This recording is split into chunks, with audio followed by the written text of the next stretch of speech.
Kami bersyukur ya Tuhan, kami memiliki Allah yang setia, yang selalu menolong kami ketika kami datang meminta pertolongan ya Tuhan. Dan kesetiaan Tuhan itu tidak tergantung dari kesetiaan kami ya Tuhan. Karena kalau kami melihat diri kami, begitu banyak ketidaksetiaan kami di dalam hidup kami. Kami mungkin terlalu banyak menjanjikan ini dan itu kepada Tuhan. Tetapi kalau kami mau jujur di hadapan-Mu ya Tuhan, lebih banyak kami melanggar apa yang sudah kami komitmenkan. Dan kami bersyukur Engkau tidak seperti demikian ya Tuhan. Engkau tetap mengasihi kami, Engkau tetap setia memegang tangan kami. Oleh sebab itu ya Tuhan, kalau kami memiliki Allah yang selalu setia menolong kami, maka oleh sebab itu kami harusnya selalu hidup penuh dengan syukur. Dan salah satu bentuk caranya adalah kami boleh terus merenungkan kebenaran firman Tuhan. Di hari yang telah Tuhan kuduskan untuk kami bisa bersama-sama memuji, memuliakan, beristirahat sejenak untuk merayakan hari Sabat. Dan terlebih lagi kami akan mendengarkan kebenaran firman Tuhan. Kiranya Tuhan yang terus boleh menolong kami untuk memahami maksud dan kehendak-Mu ya Tuhan. Karena kami manusia yang terbatas dan berdosa. Begitu sulitnya untuk kami memahami, apalagi kami melakukan. Tetapi kami percaya Allah Roh Kudus yang akan terus memurnikan kami, terus mengingatkan kami, terus memberikan kami pemahaman hari demi hari. Karena firman Tuhan itulah yang menjadi landasan kami untuk kami bisa menjalankan apa yang menjadi kehendak Tuhan di dalam hidup kami. Terima kasih ya Tuhan, berkati waktu yang sangat singkat ini, di mana kami akan merenungkan firman-Mu. Setiap kami di ruangan ini, baik hamba-Mu yang menyampaikan firman dan kami yang duduk untuk mendengarkan. Terima kasih ya Tuhan, terpuji nama-Mu, di dalam nama Tuhan Yesus kami berdoa dan bersyukur. Amin. Jemaat dipersilakan duduk kembali. Shalom Bapak Ibu jemaat sekalian. Ya, kita bersyukur kita boleh kembali lagi bersama-sama untuk merenungkan kebenaran firman Tuhan. Hari ini tema kita adalah transfigurasi. Mari sama-sama kita buka di dalam Lukas pasal 9 ayat 28 sampai 36. Lukas pasal 9 ayat 28 sampai 36. Kita akan baca secara bertanggapan. Lukas pasal 9 ayat 28 sampai 36. Kita akan baca secara bertanggapan. Silakan kaum pria baca ayat 28 ayat yang genap, dan kaum wanita ayat 29 ayat yang ganjil, dan begitu seterusnya sampai ayatnya yang ke-36 kita akan baca bersama-sama. Silakan kaum pria terlebih dahulu ayat 28, 3 ya.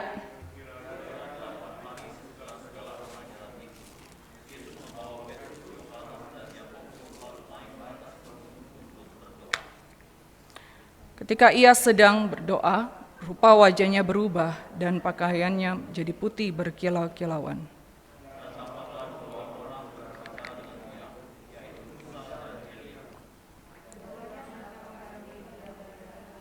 Dan berbicara tentang tujuan kepergiannya yang akan digenapinya di Yerusalem.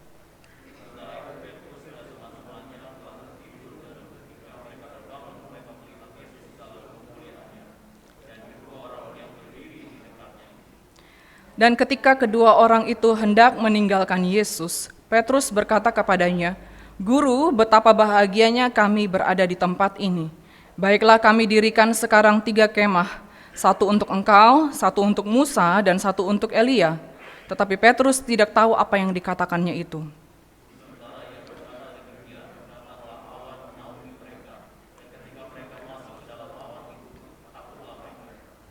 Maka terdengarlah suara dari dalam awan itu yang berkata, "Inilah anakku yang kupilih, dengarkanlah dia." Bersama-sama, ketika suara itu terdengar, nampaklah Yesus tinggal seorang diri. Dan murid-murid itu merahasiakannya, dan pada masa itu mereka tidak menceritakan kepada siapapun apa yang telah mereka lihat itu. Demikian pembacaan firman Tuhan. Bapak Ibu jemaat sekalian, saya pernah mendapatkan kiriman meme, gitu ya. Dia bilang begini, para wanita, ini jadi meme-nya ini kepada para wanita ya, sindiran kepada para pria. Ya. Dia bilang gini, para wanita, kalau kau mau menceritakan rahasiamu, ceritakanlah kepada pria, jangan kepada teman-teman wanitamu. Dijamin aman, nggak akan bocor. Kenapa? Karena mereka sebenarnya tidak pernah mendengarkan. Ya. Jadi apa yang mau dibocorin? Wong kagak nyimak, gitu ya. Bener nggak ya Pak Henry? Bahkan ada gambar begini ya, dia bilang, teleponan sama cowok dan curhat, wahai cewek, ketahuilah sebenarnya ini yang cowok lakukan saat kalian curhat. Ya, jadi mereka nggak pernah dengerin, ya.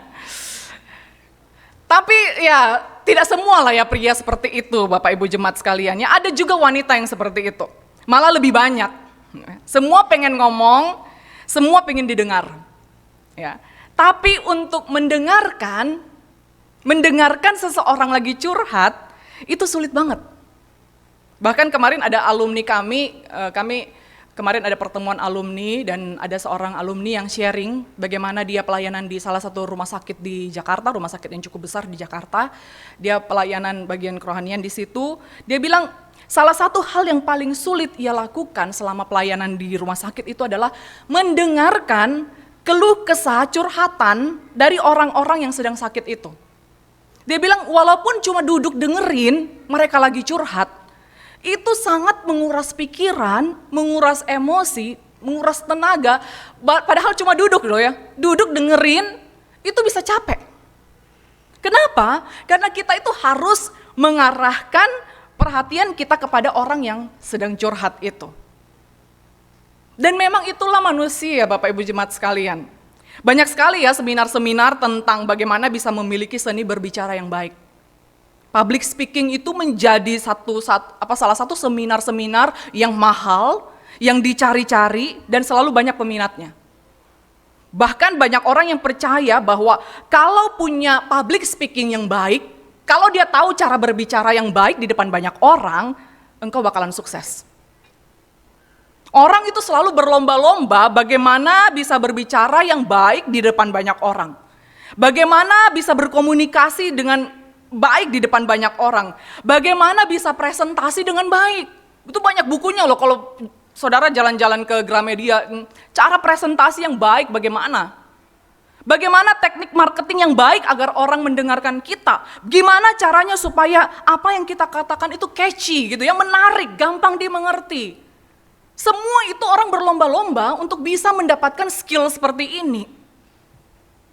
Tapi seminar-seminar untuk mendengarkan dengan baik, teknik mendengar dengan baik, bagaimana supaya orang merasa senang didengarkan, itu nggak ada, jarang banget. Kenapa? Karena orang itu lebih suka berbicara daripada mendengar.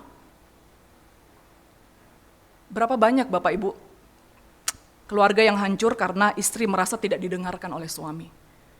Atau suami merasa tidak didengarkan oleh istri. Anak merasa tidak didengarkan oleh orang tua. Orang tua juga sebaliknya tidak merasa tidak didengarkan oleh anak. Berapa banyak gereja yang hancur karena yang satu merasa tidak didengarkan oleh yang satu. Berapa banyak persahabatan yang hancur karena yang satu merasa tidak didengarkan oleh orang lain. Berapa banyak orang Kristen yang lebih suka nyanyi waktu ibadah ketimbang duduk diam mendengarkan khotbah. Saya kalau duduk di belakang itu Bapak Ibu jemaat sekalian, kadang saya tuh lebih banyak lihat orang itu lebih suka nyanyi daripada dengar firman.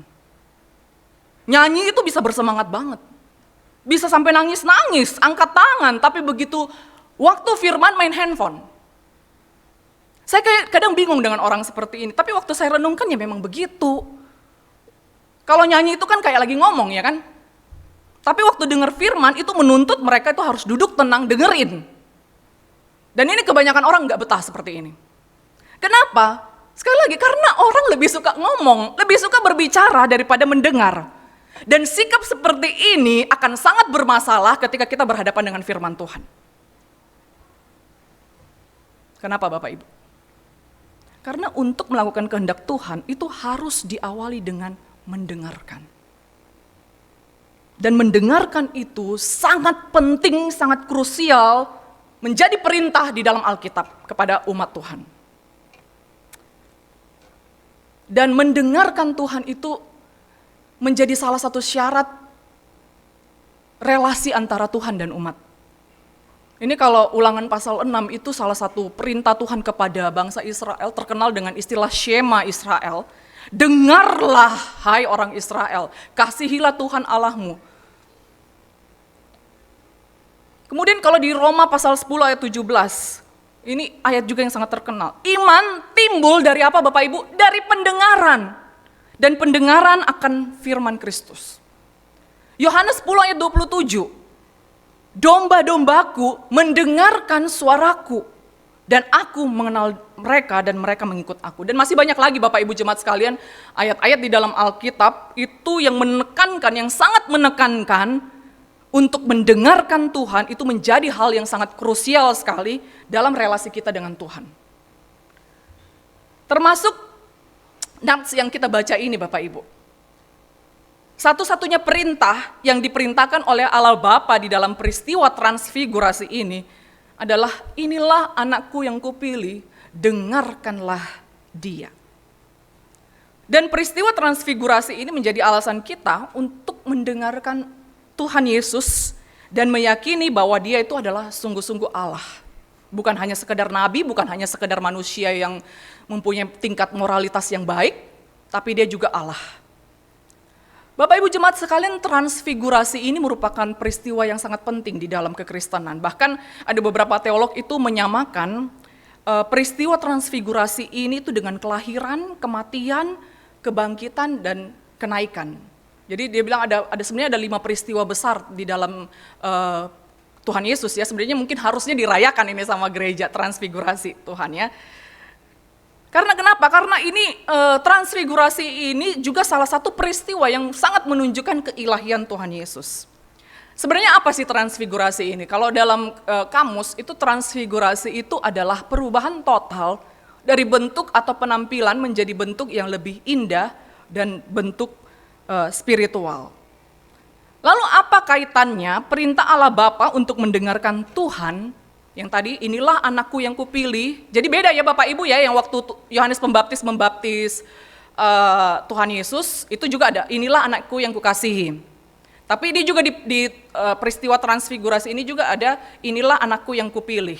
Jadi beda ya, inilah anakku yang kupilih, dengarkanlah dia. Lalu apa kaitannya? Kenapa tuh Allah Bapa itu menyuruh para murid untuk mendengarkan Tuhan Yesus di dalam peristiwa transfigurasi ini? Karena yang pertama adalah itu peristiwa ini itu membuktikan keilahian Tuhan Yesus. Bapak Ibu, pertanyaan yang paling sering ditanyakan oleh orang-orang Kristen, orang-orang di luar Kristen kepada orang Kristen, itu adalah apakah benar Yesus itu adalah Tuhan?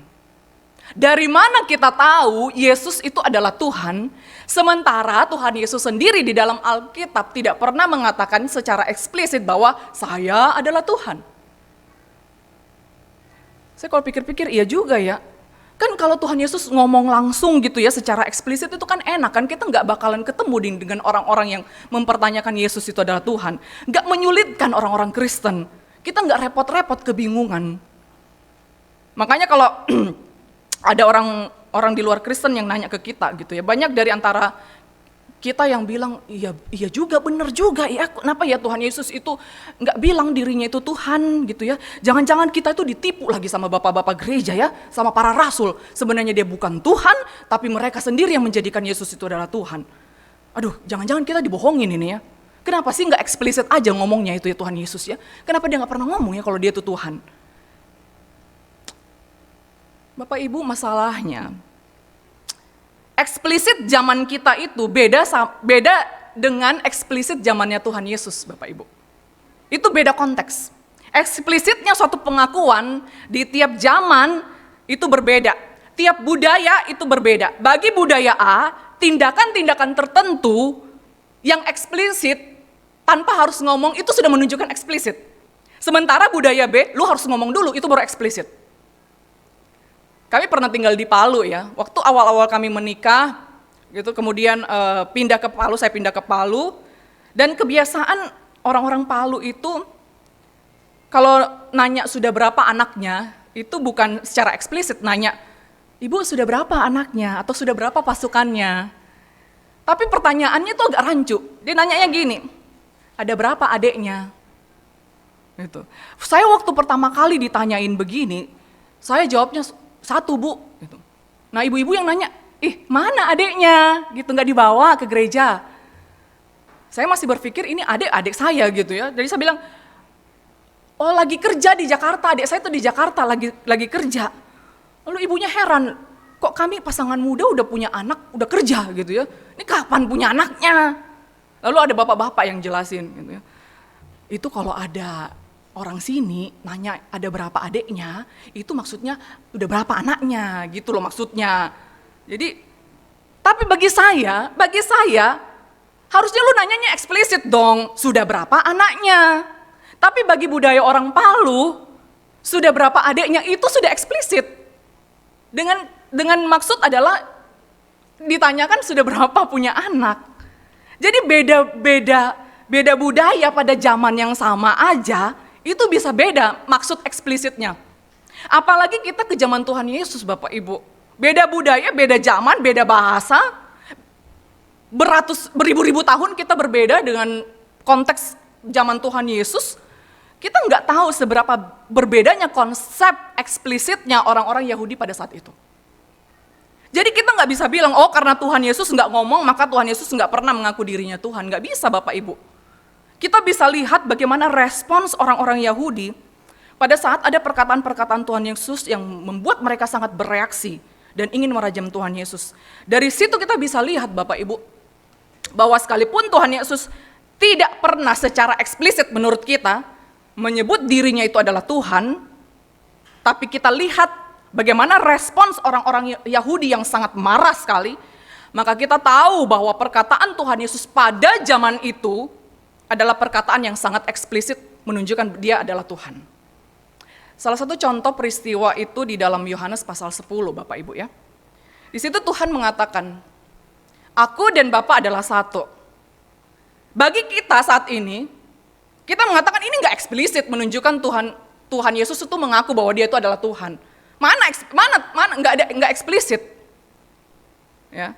Tapi kalau kita lihat apa reaksi dari orang-orang Yahudi pada saat itu ketika Tuhan Yesus mengatakan aku dan Bapa adalah satu.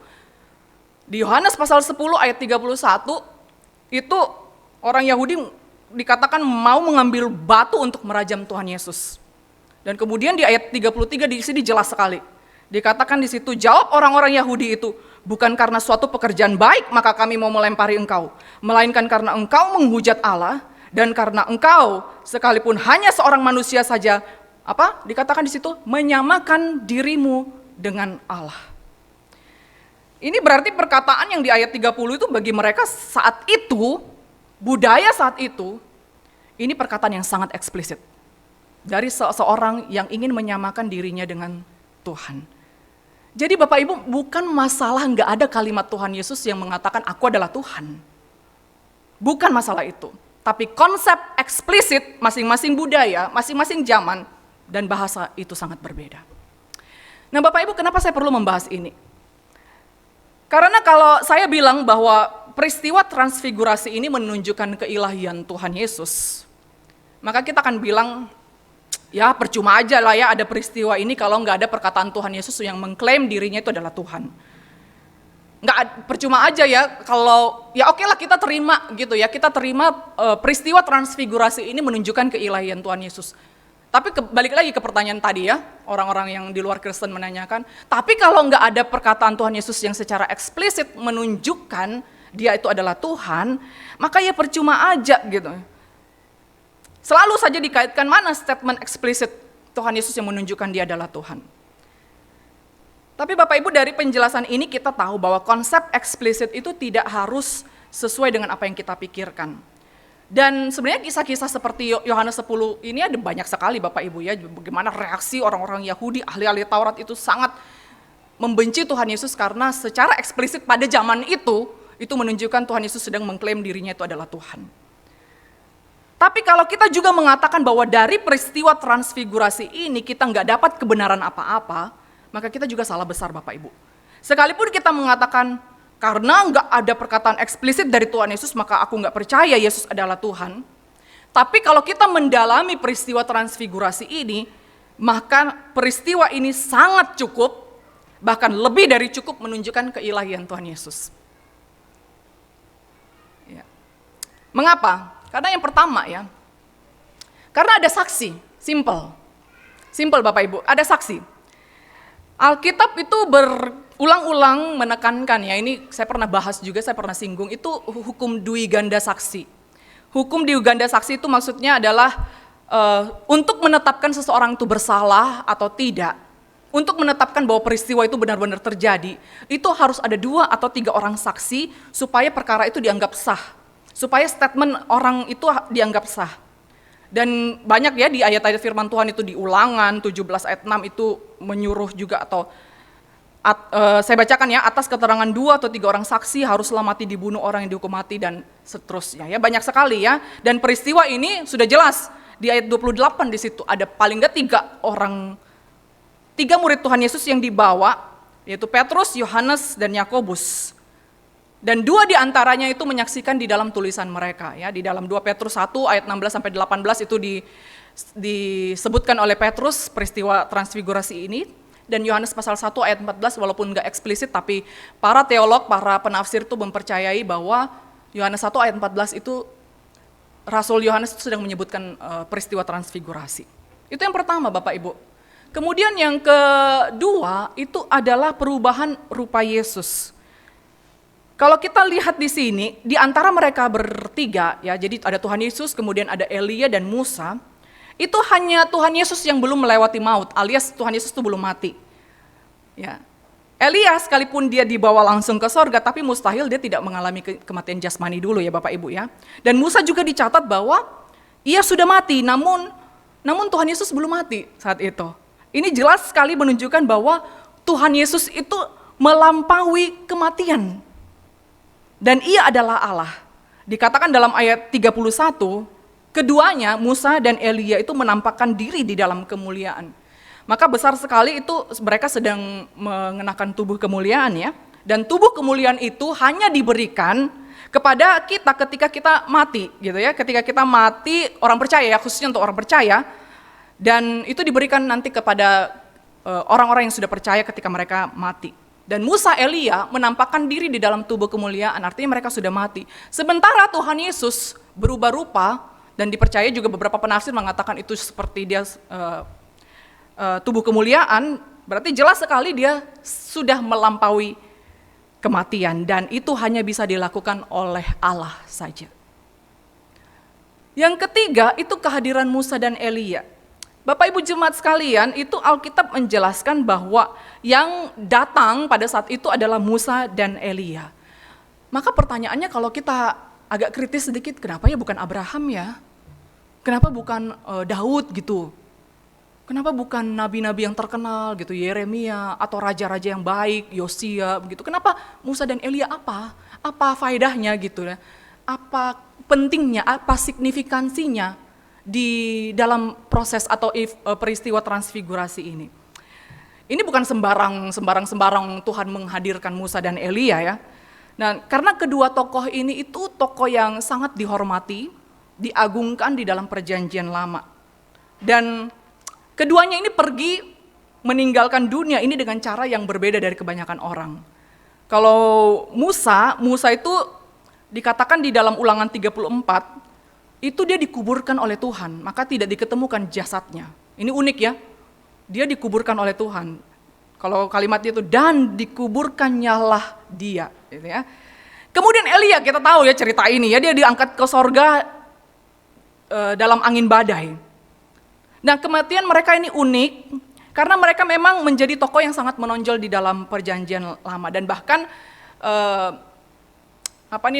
ada beberapa penafsir itu mengatakan Musa itu mewakili hukum Taurat, sementara Elia itu mewakili para nabi.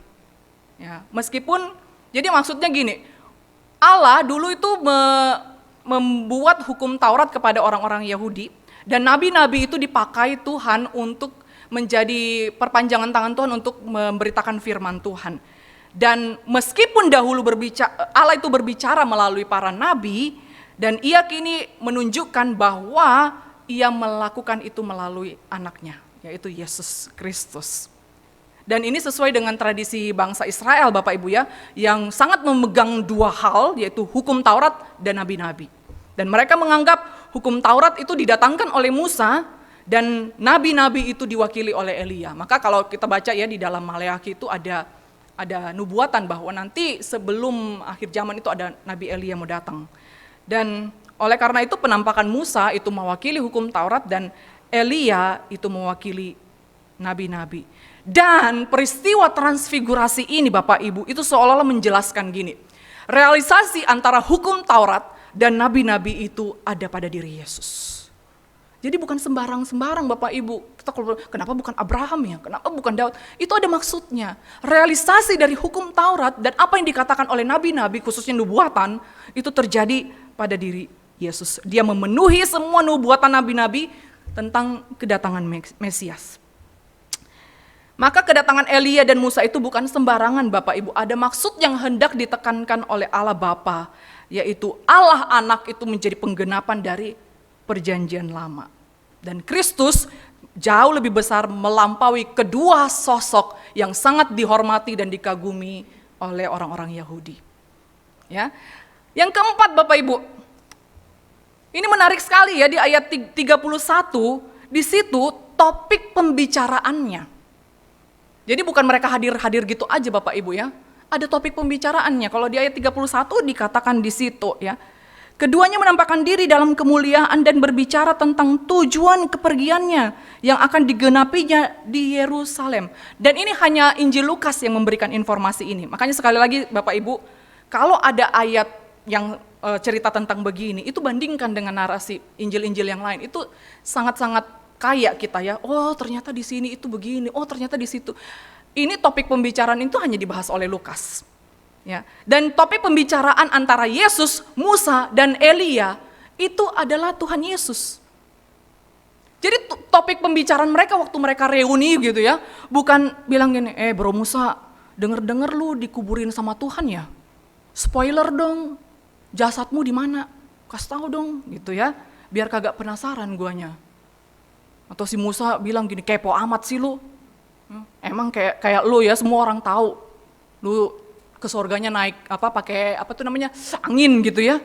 Nggak keren kayak gua dong mayatnya kagak diketahuin gitu ya. Kan lebih penasaran orang jadi menerka-nerka gua ada di mana gitu ya.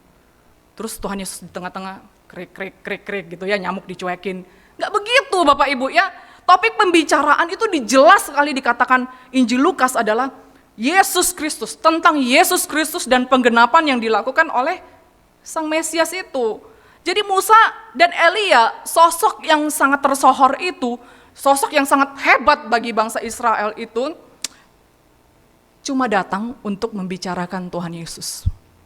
Dengan demikian Yesus itu menjadi fokus pada peristiwa itu, peristiwa transfigurasi ini. Jadi Bapak Ibu kurang apa lagi bukti keilahian Tuhan Yesus?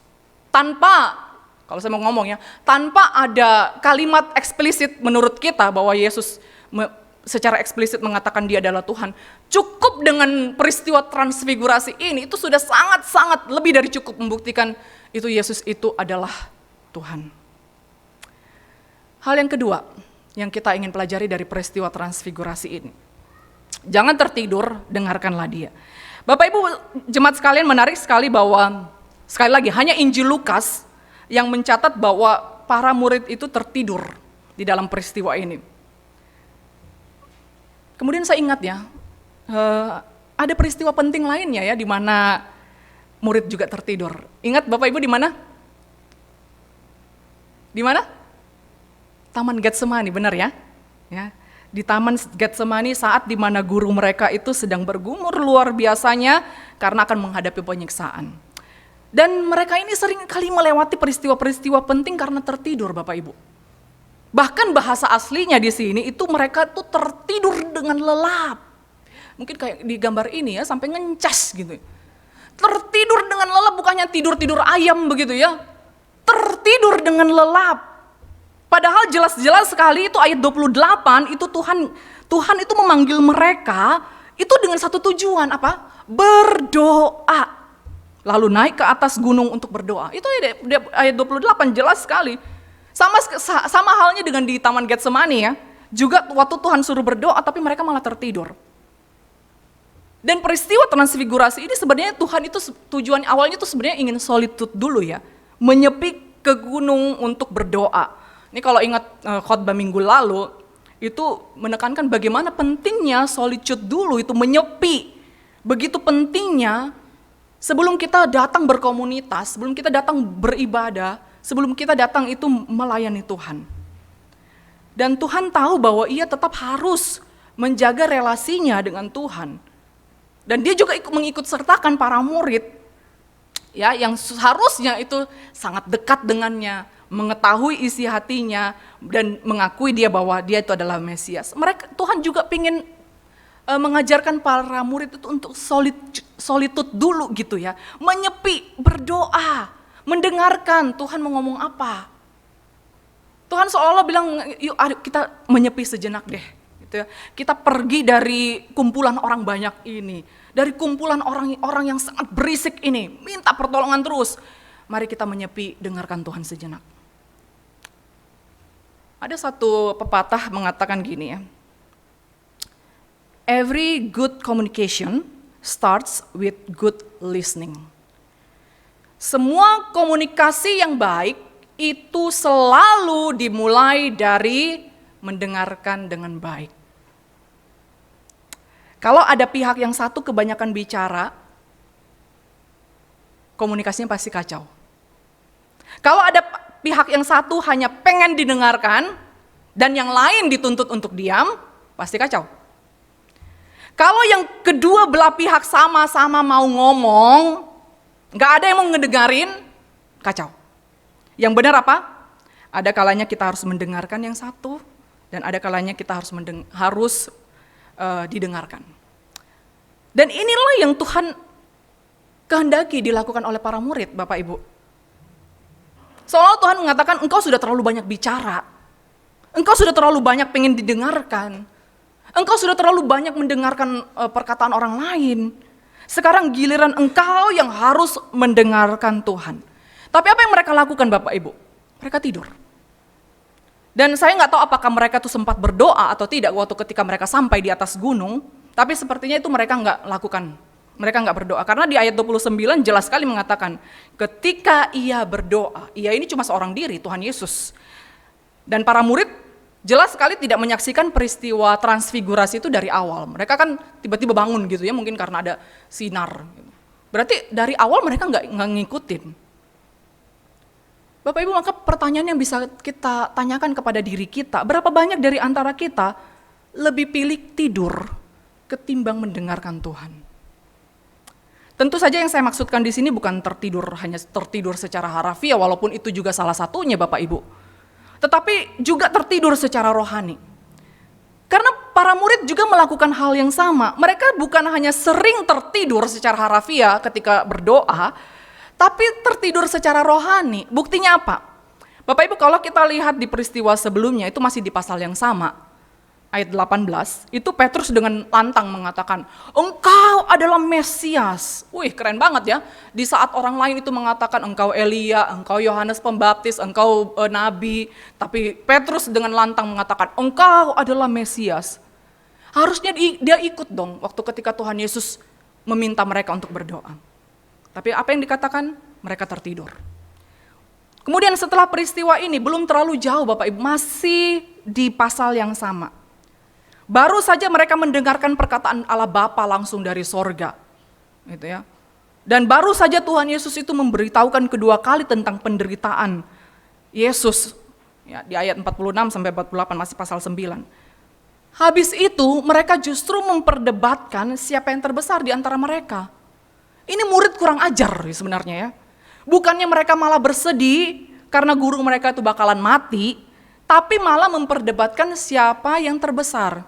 Ini sama aja kayak lagi anak, ini bapaknya lagi ngomong nih, gue bakalan mati. Anak malah memperdebatkan harta warisan, bapaknya masih di situ. Kurang ajar nggak gitu ya? Ini para murid, itu gurunya masih di situ dan gurunya bilang gue bakalan mati nih ya. Itu para murid langsung memperdebatkan yang terbesar. Bukannya malah bersedih, guru mereka yang mereka kasih itu akan mati. Di sini pertanyaannya adalah, apakah para murid itu benar-benar mendengarkan Tuhan atau enggak? Makanya di sini kita perlu bedakan antara hearing dan listening, Bapak Ibu. Hearing itu mendengar, listening itu mendengarkan. Sama-sama pakai telinga. Ya. Tapi bedanya apa? Kalau mendengar saja, hearing itu terjadi begitu aja. Kita tanpa sadar kita bisa dengar suara AC gitu ya.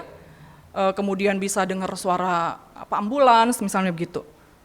Tidak butuh usaha, nggak perlu mikir, nggak perlu pakai hati. Tapi kalau listening, mendengarkan, itu harus dilakukan secara sadar. Harus buka telinga benar-benar. Harus dilakukan dengan sengaja.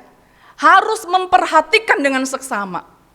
Butuh melibatkan kognitif kita, otak kita untuk menafsirkan perkataan orang itu.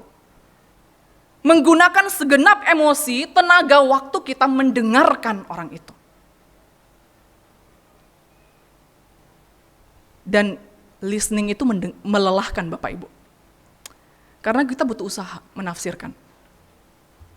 Dan kalau kita mau tanya Bapak Ibu, berapa banyak dari antara kita itu hanya hearing Tuhan, bukan listening? Berapa banyak dari antara kita karena dalam keadaan tertidur secara rohani, akibatnya kita itu cuma hearing Tuhan. Kita cuma mendengar Tuhan, nggak perlu pakai usaha, nggak perlu mikir, nggak disengaja. Berapa banyak dari antara kita yang ngedengerin khotbah ini cuma hearing bukan listening? Dan iblis itu sangat cepat sekali masuk untuk mengecoh kita ketika kita tertidur secara rohani Bapak Ibu. Saya pernah bilang ya, jangan anggap remeh kuasa setan itu.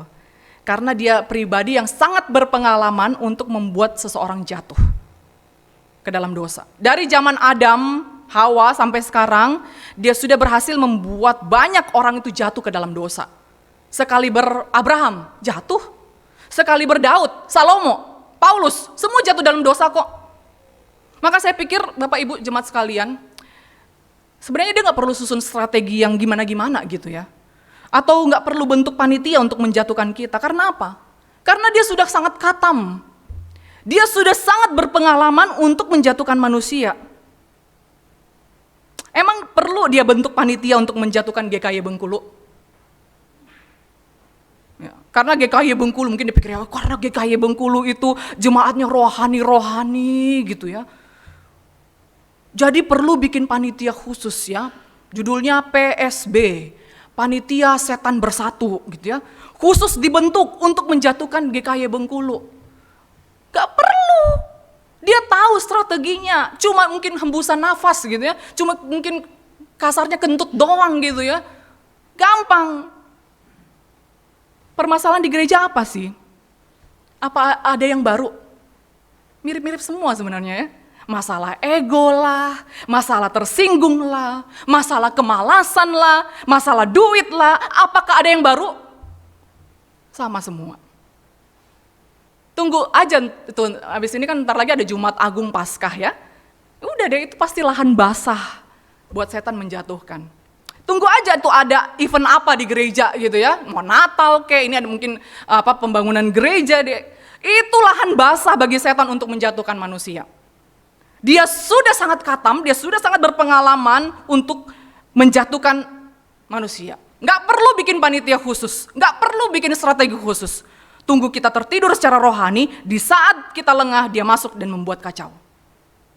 Makanya kalau kita nggak listening to God, mendengarkan Tuhan, mustahil kita bisa menjaga diri kita dari si jahat. Dan jangan pikir Bapak Ibu kita rutin saat teduh itu sudah bagian listening to God. Enggak. Listening Tuhan itu bukan hanya sekedar rutin saat teduh Bapak Ibu. Banyak orang Kristen rutin saat teduh, tapi dia cuma hanya hearing. Enggak listening. Makanya perlu self-reflection, perlu usaha memahami, perlu pay attention, perlu penafsiran, perlu usaha. Apalagi Bapak Ibu yang gak saat teduh, udah deh ya. Itu sudah jadi lahan basah bagi setannya. Yang saat teduh aja bisa, apalagi yang gak saat teduh. Yang gak listening aja ya. Yang kalau kita mengaku ya saat teduh aja itu bisa tergoda untuk cuma hearing. Apalagi yang gak saat teduh Bapak Ibu. Hati-hati Bapak Ibu bisa jadi lahan basah untuk setan. Karena jelas sekali kita yang gak saat teduh itu sedang tertidur. Oleh sebab itu Bapak Ibu jemaat sekalian, mari sama-sama kita belajar untuk mendengarkan Tuhan sejenak. Perlu sesekali kita untuk solitude, menyepi, mendengarkan Tuhan. Tenang sejenak, hening sejenak. Dengarkan apa yang Ia mau kita lakukan. Dengarkan isi hatinya. Dan jangan biarkan diri kita menjadi lahan basah untuk setan. Mari kita berdoa.